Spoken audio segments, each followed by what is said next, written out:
అల్హమ్దులిల్లాహి రబ్బిల్ ఆలమీన్ వస్సలాతు వస్సలాము అలా రసూలిహిల్ అమీన్ వల్ ఆఖిబతు లిల్ ముత్తఖీన్ అమ్మా బాద్. అస్సలాము అలైకుం వరహ్మతుల్లాహి వబర్కాతుహు. సోదర సోదరిమణులారా, ఈరోజు నేను మీ ముందు మరణాన్ని తెలుసుకోవడం ఎలా అనేటటువంటి అంశాన్ని తీసుకొచ్చాను. చాలా వీడియోస్లో మీరు చూసినట్లుగా మరణాన్ని ముందే ఎలా తెలుసుకోవచ్చు, మరణం ఎప్పుడు వస్తుంది, దాన్ని ఎలా గుర్తించాలి అని చాలా వీడియోలు నెట్టింట వైరల్లో ఉన్నాయి. కానీ మరణం ఎప్పుడు, ఎవరికి, ఎలా, ఎందుకు వస్తుందో ఎవరికీ తెలియదు. సృష్టికర్త అయినటువంటి అల్లా దానికి సమాధానం మనకు ముందుగానే తెలియజేశారు. మనిషికి మరణం అనేది అగోచరమైనటువంటి విషయం. మరి అగోచర జ్ఞానం కేవలం అల్లాహకే ఉంది. కాబట్టి ఏ వ్యక్తి ఎప్పుడు, ఎక్కడ, ఎలా మరణిస్తాడో అల్లాహకు మాత్రమే తెలుసు. ఒక్కసారి ఈ వీడియోను పరిశీలించండి. ఇదే విషయాన్ని సృష్టికర్త అయినటువంటి అల్లా తన అంతిమ దైవ గ్రంథం ఖురాన్ సూరే లుక్మాన్ సూరా నెంబర్ 31 వాక్యం నెంబర్ 34లో తెలియజేశారు. నిస్సందేహంగా ప్రళయానికి సంబంధించిన జ్ఞానం అల్లాహ్ వద్ద మాత్రమే ఉంది. ఆయనే వర్షాన్ని కురిపిస్తున్నాడు. మాతృగర్భాలలో ఏముందో ఆయనకు తెలుసు. తాను రేపు ఏం చేయనున్నదో ఏ ప్రాణి ఎరుగదు. తాను ఏ గడ్డపై మరణిస్తాడో కూడా ఎవరికీ తెలీదు. అల్లాహయే సర్వజ్ఞాని, అన్నీ తెలిసినవాడు అని తెలుసుకోండి. మనోహరమైనటువంటి సుఖ సౌఖ్యాలతో కూడుకున్న ఈ 3 నాళ్ల జీవితపు ముచ్చట తీరిన తర్వాత రాబోయే దశలు అత్యంత కఠినంగా, బాధాకరంగా, వ్యధాభరితంగా ఉంటాయి. అన్నిటికంటే మొదటి దశ చావు. ప్రాణమున్న ప్రతి జీవి చావు యొక్క గుటక వేయవలసిందే. సృష్టికర్త అయినటువంటి అల్లా తన అంతిమ దైవగ్రంథం ఖురాన్ సూరా ఆల్ ఇమ్రాన్ 3వ అధ్యాయము 185వ వాక్యంలో ఈ విధంగా తెలియజేయటం జరుగుతుంది. కుల్లు నఫ్సిన్ జాయఖతుల్ మౌత్. ప్రాణమున్న ప్రతి జీవి మరణం యొక్క రుచిని చవి చూడవలసిందే. అల్లా వేరే చోట ఖురాన్లో తెలియజేయటం జరుగుతుంది. సూరా ఖసస్ 88వ వాక్యంలో అల్లా ఉనికి తప్ప ప్రతిదీ నశించిపోయేదే అని, మరణించిన తర్వాత ఎవరూ తిరిగిరారు. కనుక మృత్యువు సంభవించేటప్పటి పరిస్థితి ఎలా ఉంటుందో ఖచ్చితంగా చెప్పలేము. కానీ చావు తీవ్రతను గురించి, దాని దుర్భర స్థితి గురించి ఖురాన్ మరియు హదీసుల్లో చెప్పబడిన విషయాలను బట్టి చూస్తే ప్రపంచ జీవితంలో ఎదురయ్యే కష్టాలు, కడగండ్లు, ఆపదలు, బాధలు, దుఃఖ విచారాలన్నిటినీ కలిపి ఎంత నొప్పి అవుతుందో చావు సంభవించినప్పుడు అంతకన్నా ఎక్కువ నొప్పి కలుగుతుందని తెలుస్తుంది. సూరే కహాఫ్లో అల్లా సుబ్హాను తాలా 19వ వాక్యంలో తెలియజేయడం జరుగుతుంది. మరణ వేదన సత్యంతో వచ్చేసింది.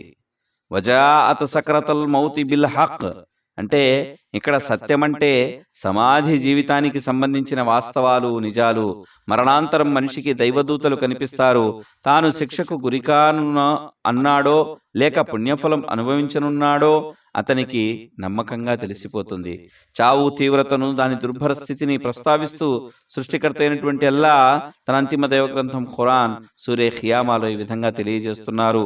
26, 29 వాక్యాల వరకు ఒకసారి మీరు పరిశీలించండి. ప్రాణం గొంతులోకి వచ్చినప్పుడు మంత్రించి ఊదేవారెవరైనా ఉన్నారా అని అడుగుతారు. అప్పుడు మనిషి అది ప్రపంచం నుండి వేరైపోయే సమయమని తెలుసుకుంటాడు. అప్పుడు ఒక కాలు మరొక కాలుతో కలిసిపోతుంది. ఒక కాలు మరొక కాలుతో కలవటం అంటే చావు వచ్చినప్పుడు పుంఖానుపుంఖాలుగా బాధలు వస్తుంటాయి. ఆ బాధకు తాళలేక మనిషి ఒక కాలు మరో కాలికి రాపిడికి చేసుకుంటాడు. అప్పుడు గాని ప్రాణం దేహం నుండి బయటికి రాదు. అంతిమ దైవ ప్రవక్త ముహమ్మద్ సల్లల్లాహు అలైహి వసల్లం వారు తెలియజేశారు, మృత్యువు బాధ చాలా తీవ్రంగా ఉంటుంది అని చెప్పారు. వేరొక హదీసులో దైవ ప్రవక్త ముహమ్మద్ సల్లల్లాహు అలైహి వసల్లం వారు తెలియజేస్తూ జీవన మాధుర్యాన్ని మరిపించే చావుని అత్యధికంగా గుర్తు చేసుకుంటూ ఉండండి అన్నారు. అలాగే దైవ ప్రవక్త ముహమ్మద్ సల్లల్లాహు అలైహి వసల్లం వారు మరణ వ్యాధికి గురైనప్పుడు ఎంత కలవరపడిపోయారో చూడండి. ఆయన దగ్గర ఒక నీళ్ల పాత్ర ఉండేది.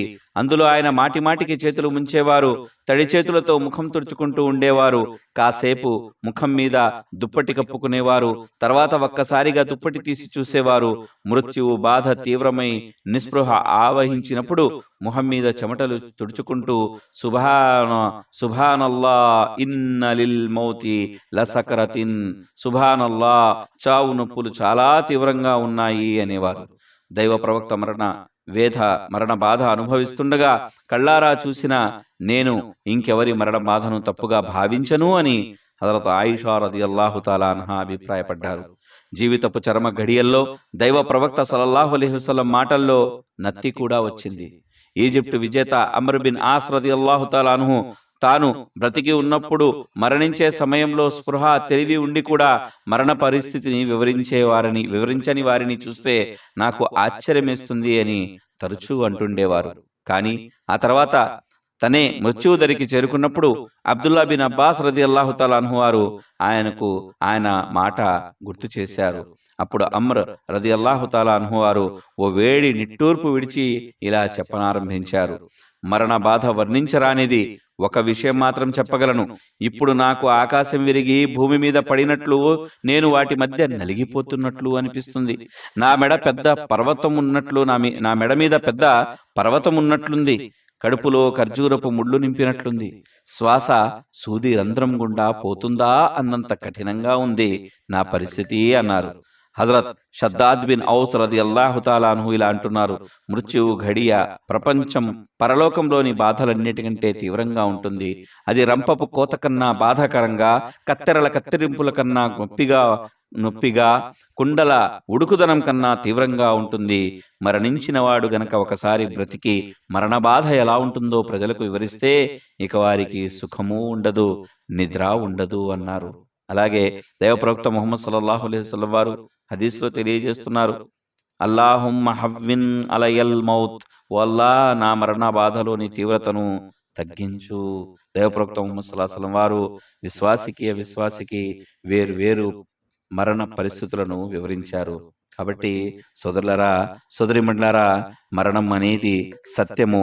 మరణాన్ని తప్పించుకునేవారు ఎవరూ లేరు. మరణం ఎప్పుడు వస్తుందో, దాని నుండి ఎలా తప్పించుకోవాలో ఈ విషయాలు కేవలం సృష్టికర్త అయినటువంటి అల్లాహ్కు మాత్రమే తెలుసు.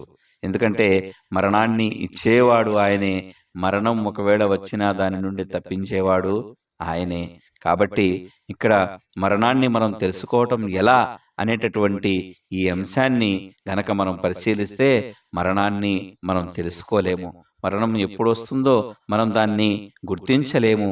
అది ఎప్పుడు, ఎవరికి, ఎక్కడ, ఎలా వస్తుందో ఎవరికీ తెలియదు. కాబట్టి చాలామంది అన్నట్టుగా మరణం ఫలానా టైంలో వస్తుంది, మరణాన్ని ముందుగానే గుర్తించవచ్చు అని చెప్పినట్లుగా ఏవైతే కొన్ని విషయాలు మనం వింటూ ఉంటామో సమాజంలో, అవన్నీ కేవలం వృధా ప్రయాస కలిగినటువంటి మాటలే. చాలామంది, అనేక మంది నేను ఫలానా టైం దాకా బ్రతుకుతాను, నేను ఇన్ని సంవత్సరాలు బ్రతుకుతాను అంటారు. కానీ వారు అన్ని సంవత్సరాలు బ్రతకలేరు. వారు చెప్పినటువంటి సమయానికి ముందైనా లేదా తర్వాత అయినా చనిపోతూ ఉంటారు. వారు చెప్పినటువంటి సమయానికి వారు చనిపోరు. డాక్టర్లు కూడా ఒక వ్యక్తికి సమయం చెప్పారంటే అది వాళ్ళు అల్లా ఇచ్చినటువంటి జ్ఞానం ఆధారంగా వారు ఊహాజనితమైనటువంటి మాటగా వారు ఇన్ని సంవత్సరాలు బ్రతుకుతారు, ఈ వ్యక్తికి వ్యాధి ఉంది అని చెప్పి వారు చదువుకున్నటువంటి జ్ఞానానికి సంబంధించి, అల్లా ఇచ్చినటువంటి జ్ఞానానికి సంబంధించి వాళ్ళు చెప్తారే తప్పించి వారు కూడా ఖచ్చితమైనటువంటి సమయాన్ని చెప్పలేరు. కాబట్టి మరణాన్ని తెలుసుకోవటం ఎలా అంశాన్ని మీరు ఇప్పుడు విన్నారు. ఈ మరణం నుండి ఎవ్వరు కూడా మినహాయింపు ఎవరికీ లేదు. ప్రవక్తలు వచ్చారు, వెళ్ళిపోయారు. సహాబాలు వచ్చారు, వెళ్ళిపోయారు. రాజులు, మహారాజులు వచ్చారు, అందరూ వెళ్ళిపోయారు. ఉన్నవారు ఎవరూ లేరు. అలాగే మనము కూడా ఒకానొక దినమున ఆ యొక్క మరణం యొక్క రుచిని చవి చూడవలసిందే. కాబట్టి సోదరులారా, సోదరిమణులారా, ఆ మరణం యొక్క ఏర్పాట్లు ఏవైతే ఉంటాయో, మరణానికి ఉంటే ముందు ఆ ప్రళయానికి, ఆ పరలోకంలో అల్లాహ్ సుబ్హానహు తాలా ముందు నిలబడి మనము చెప్పుకోవలసినటువంటి సమాధానాలకు మనము సిద్ధంగా ఉన్నామా లేదా? ఈరోజు గనక మరణ దూత మన ఇంటి తలుపు దగ్గరికి వచ్చి తలుపు కొడితే మనము ఆ మరణానికి సిద్ధముగా ఉన్నామా లేదా? మన కర్మలు సవ్యంగా ఉన్నాయా లేదా? మనం తప్పనిసరిగా చూసుకోవాలి. కాబట్టి మనము ప్రతిరోజు మరణాన్ని గుర్తు చేయాలి. కాబట్టి మరణాన్ని గుర్తు చేస్తున్నామంటే మన కర్మలు కూడా చక్కగా పాపకార్యాలను విడిచిపెట్టి పుణ్యకార్యాలు చేసుకుంటూ మనము ఎల్లప్పుడూ సిద్ధంగా ఉండాలి. కాబట్టి సృష్టికర్త అయినటువంటి అల్లాహ్ మరణానికంటే ముందే మనం అనేకమైనటువంటి పుణ్యాలను చేసుకుని జీవితం గడిపేటటువంటి సద్బుద్ధిని అల్లాహ్ సుబ్హానహు తఆలా మనకు కలిగించుగాక. అలాగే మన మరణానికి సమీపంలో ఉన్నప్పుడు వల్ల మా అందరి యొక్క నోటిపై పెదాలపై కల్మా అయినటువంటి లా ఇలాహ ఇల్లల్లా ముహమ్మదు రసూలుల్లా సల్లల్లాహు అలైహి వసల్లం అనేటటువంటి కల్మా ఏదైతే ఉందో మా అందరికీ కూడా మేము మా పెదాలతో వల్లించేటటువంటి మనస్ఫూర్తిగా చెప్పేటటువంటి సద్బుద్ధిని అవకాశాన్ని మా అందరికీ కలిగించుగాక. ఆమీన్. వాఖిరు దావానా అల్హమ్దులిల్లాహి రబ్బిల్ ఆలమీన్. అస్సలాము అలైకుం వరహ్మతుల్లాహి వబరకాతుహు.